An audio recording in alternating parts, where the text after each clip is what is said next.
What's going on, guys? Kotax here. Today I have a brand new video for you guys. We're going to be completing the maze solver. Today we'll be adding the whole breadth first search algorithm. I explained it in the last video. Check it out if you haven't. It's in this playlist. And before we start, I was looking at the analytics and I noticed 97% of you aren't subscribed. Just come on, just hit the subscribe button. It's free. And it helps. It means a lot. It doesn't even help a lot. It means a lot. So, without further ado, let us get started. So, what what we have so far is just basically the bare minimum. Not the bare minimum. We actually have a pretty nice little app. The only thing that doesn't work is the solve button, and we're going to be programming that today. So, should be really, really fun. So let's look at where we left off, because to be completely real with you guys, actually don't completely remember. So we finished making the adjacency list, I believe. Okay, so this is where the sauce starts. So the sauce starts right there. And basically first we make that whole visited list of nodes we visited. We need a list of previous nodes, so basically like parent nodes we visited, and this will basically help us retrace our steps later. Um, so this array, I think I have to be a little bit more clear.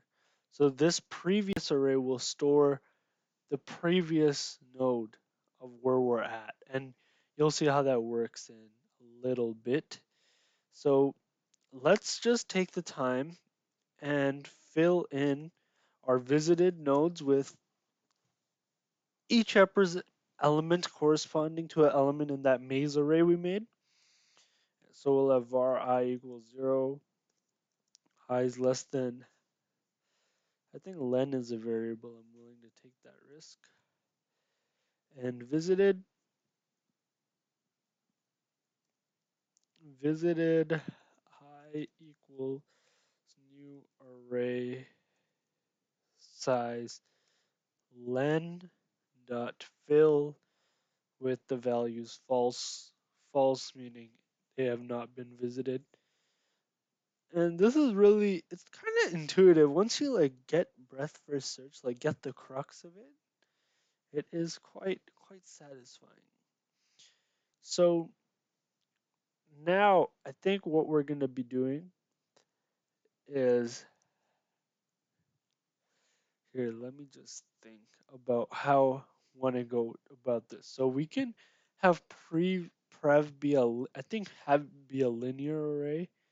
That's the that's the smart option here, and then basically have each thing holding a 0, because there's no node 0. So basically you just do for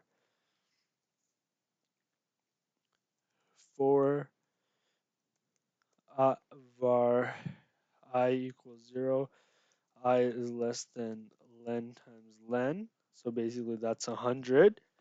So it's gonna run 100 times I plus plus, and just honestly, we don't even need this. Yeah, we don't even need this. What we can do is we can just do new array. I just learned this ES6 thing recently, so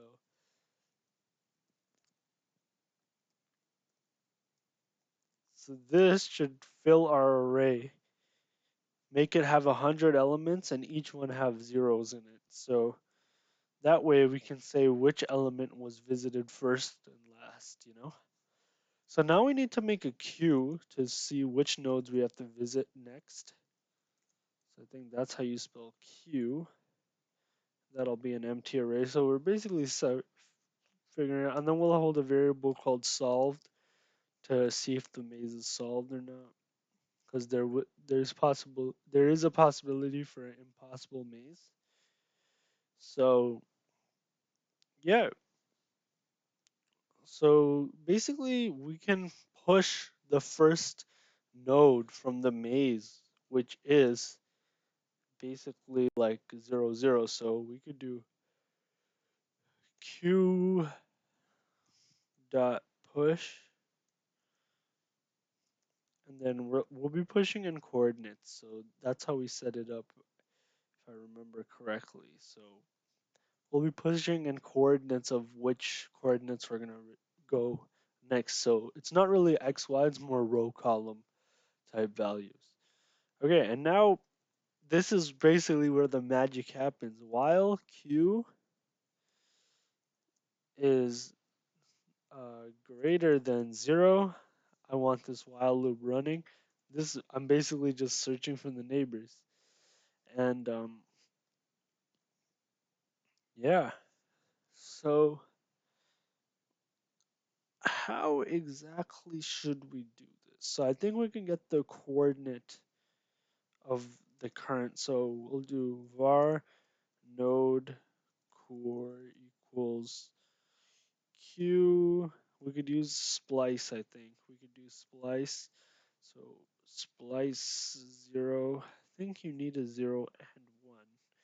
Don't really feel like taking a risk because I'm on a time crunch. I haven't been uploading because, busy, busy, busy. You know how that goes. And then I should hold the node in a variable just so, I can kind of be with my thoughts and easily understand what I'm trying to do.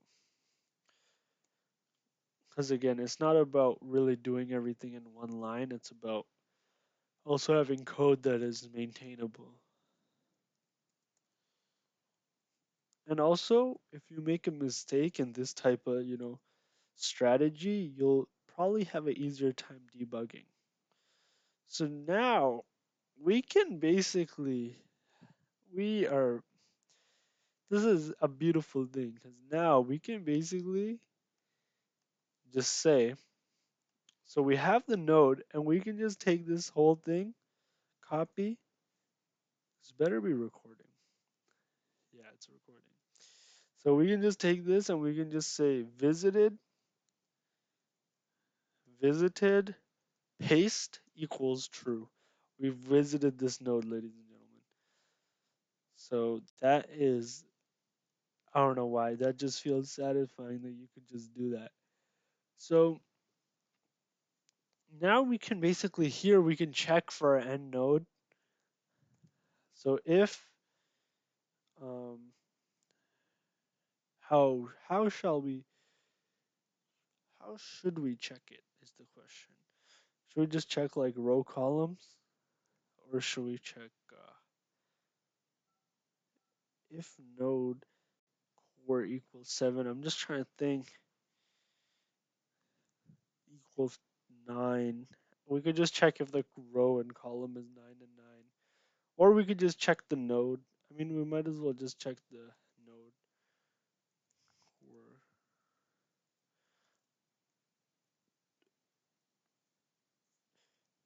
let me just copy this. Okay, so basically, I think this should be 9. It was 9. So basically here I'm just checking if we're at the bottom node. So I think we could just check if node equals 100. But yeah, I don't see why not. We get 100%. If node equals, if we find an error, we could always use that way. But if the node is equal to 100, because our maze is proper, as far as I saw, if the node is equal to 100, we can just set solved equals true, and we can just break the loop, because the whole thing is solved, and then we'll probably have something outside of the while loop to handle for if the maze is solved or not. So now we need to get the adjacent nodes. So we could create a variable called adj for adjacent and just do adjacency list. We could get our adjacency list and plug in our node. Now we have basically the coordinates of all of the neighbors. And yeah, So now we want to go through each of the neighbor, and if it's not visited, add it to the queue. Yeah. So basically, I have this for loop completely written out, and I can do this. You know what? I'll write it with you guys, even though, because this is the one for loop that when I was thinking if I should write the code previously, I was like, you know what? This is gonna trip me up. So I'll just create this count equals 0. So this is, I'm just going through the, the whole, every neighboring coordinates, adj.length, and then count plus plus. I want my computer's a little glitchy today. I have a lot of things open. That's probably why. So we'll just say var n equals adji. I'm so used to writing I count. And now we need to check if we visited this node. So we can use the coordinates. So if not visited, visited n0 and n1. So if we haven't visited this node, we're going to set it as visited because that is going to be, we don't want any like issues with, just going back where we came from. And then we're just going to do q dot push, um, push this node into there. So push it into the queue, and then I want to set the previous node, which would be, so I want to set the previous node to maze n0. So it's coordinates of this. So I want to set the previous node. So maze. So basically the position of this node in that linear array that we made earlier is essentially, sorry, let me just think this out. So the position of this node is essentially maze n1. Okay, so we're good as that. And then since it starts at 0, we can just do -1. And then we set that to node -1. So we know that's the previous element. So that way we can retrace our steps when we need to retrace our steps. So believe it or not, we are, that's pretty much it. We've searched the whole thing. And basically now if not solved, so if not solved, if we haven't solved our uh, like maze, we can just basically alert the user that this maze is impossible. I'll reset it. Sorry, impossible. You know what? We're gonna use double quotes. This maze is impossible. I'll reset it for you. Okay, and then basically, what is our reset method called?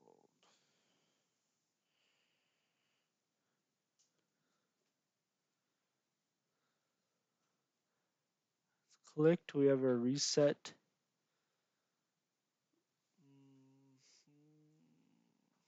Okay, I see an error with the reset, so we'll call the method. There's no problem in calling the method. Um, we'll call the reset method, and we're basically done with the whole method. So we can just do like a little return statement. And then now we just have to retrace the steps. So before we retrace, I actually want to tell you guys what's up with the reset method. So the situation is, so where is the reset? Okay, so we basically have to set the reset node colors, like the node 1 and node 2. We have to reset those as well, because if we're going to use like some kind of path, so we have to copy these RGB values. Um, so we can just do document.get element by ID node 1 dot style dot background color. Is it like this? I think it's like this equals that. And then we can just basically copy this line, because when we show the path, we actually wanted to reset the last nodes as well, the first and last nodes, and those aren't included in this thing when we originally wrote that method. So we might as well just do it now. So that should be good, of course, if it causes any problems.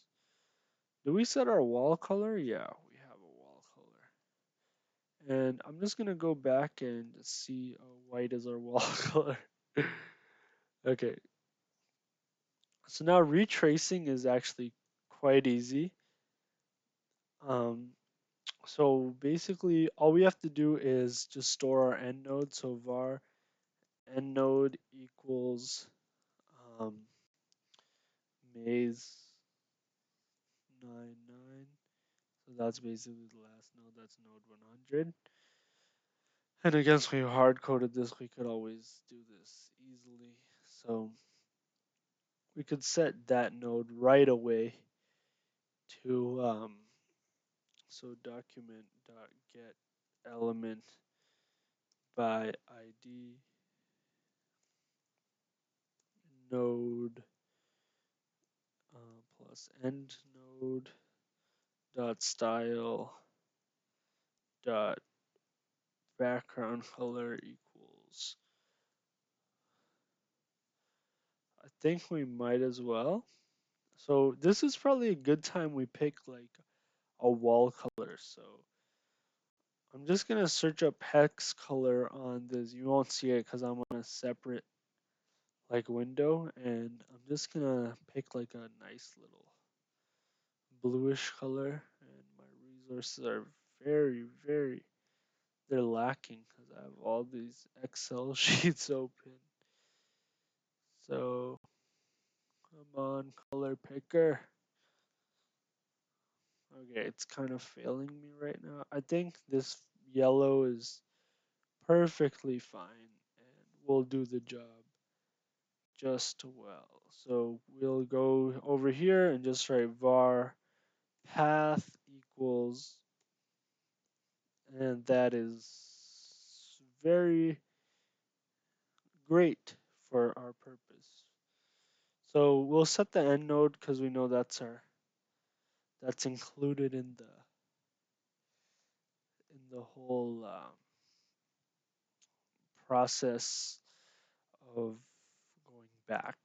So now we can just retrack. It's quite simple. So now that we've got the end node done, we could just store a var previous equals end node -1. So that's basically just handling all that indexing stuff that we were doing earlier. And then we could just call this variable really anything. It doesn't matter. I'll show you guys what it does, but it's just quite useless. And this is just loop control, I guess. Is my computer lacking, so you guys been noticed I might be stalling a little bit, but it is what it is. So now, while true, everyone's favorite thing to do, var node equals previous. So I'm in the previous section because it's -1, right? Because the thing starts at 0. And then I'm going to try to edit the color of it. And then if it is, like unreachable for whatever reason, we'll have a try catch for that. So essentially, yeah, if there's any errors, like if it's out of bounds or anything, we'll have a little try catch for that. So try and then catch I think it's all these JavaScript, Python, and everything just have me messed up. But document.get element by ID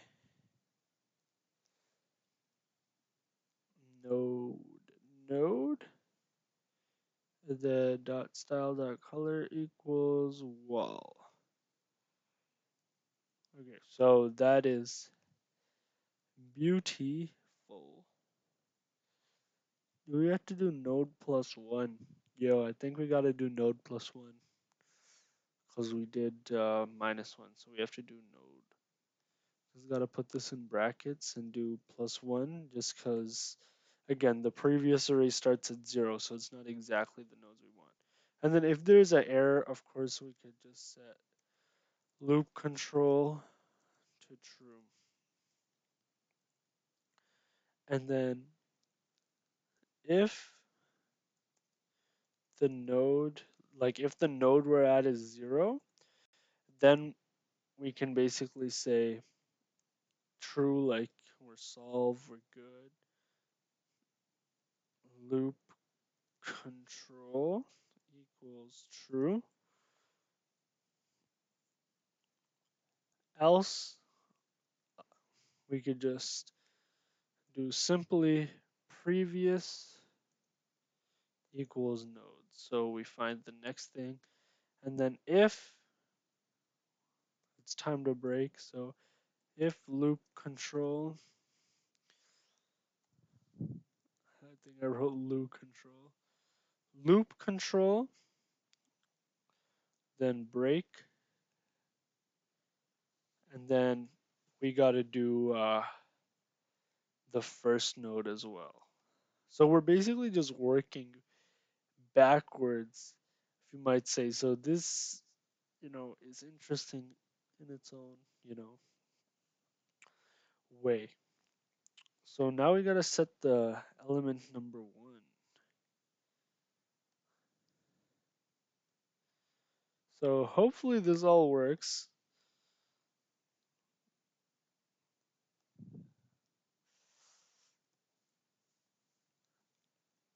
So node 1 background color. So really now I am going to reload.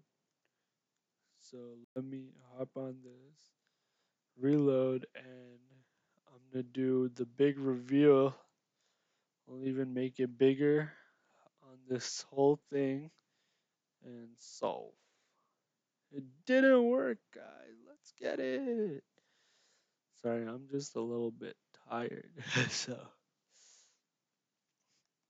let's see if all the sources are right. That's our first part of error. Yep, it is. The sources are absolutely wrong.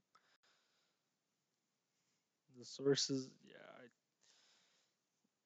the sources are, yep, they're absolutely wrong. So what we're gonna have to do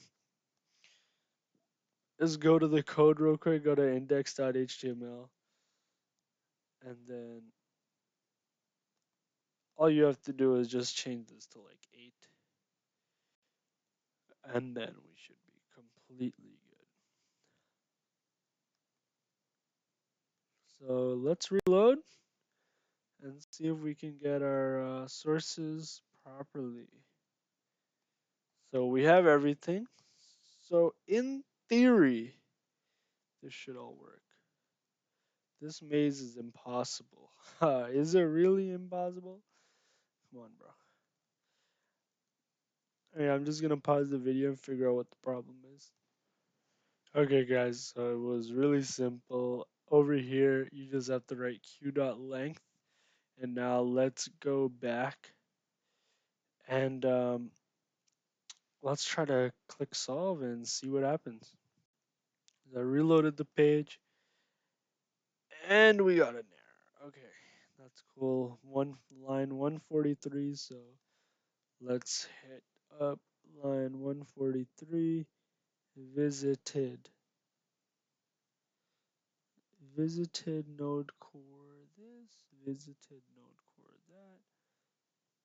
And it should be visited. Little error there, no big deal.